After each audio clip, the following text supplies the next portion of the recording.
Stephen Bassett is mad as hell, and he's not going to take it anymore.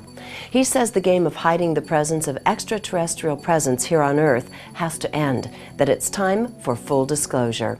I met Stephen at perhaps one of the most profound events of my life in Washington, D.C. at the National Press Club, where approximately 24 former military and civilian officers disclosed their personal experiences relating to visitations by what we call extraterrestrial beings. Stephen, along with millions of us, wants to know what the agenda is. So I want to know, what is their relationship to us? And it doesn't necessarily assuage my concern that they're not personally coming down here and torturing me. Let me give you an anecdote from just a couple of weeks ago, all right?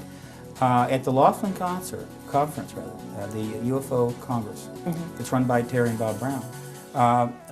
Hopkins and Jacobs, the two remaining top researchers in the world since Mac's untimely death in London, gave a joint presentation that was striking. And they each had about half the time, and they had some slides. And here was the message that they were giving.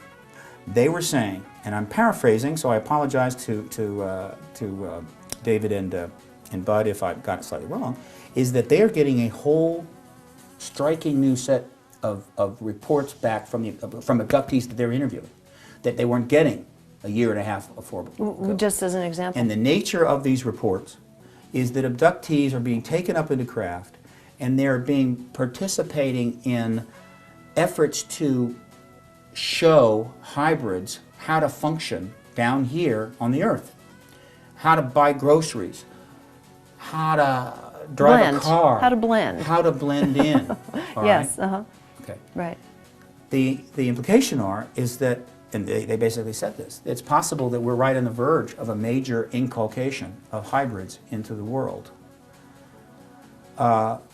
I don't think anybody wants to jump to conclusions about that. I think the fact that they're not teaching them how to commit mass murder is nice to know, but it's equally a mistake for the intelligent, thinking, good, kind people of this world, of which there are not enough, but still a pretty substantial number, to jump to the conclusions that everything associated with these beings is just fun and dandy, as it is for the militarists and the intelligence freaks and the control freaks that pretty much run the United States and have for some time, to jump to the conclusion these entities are absolutely vile and must be resisted at all costs, and they're prepared to spend trillions of dollars on, quote, anti-ET weapons.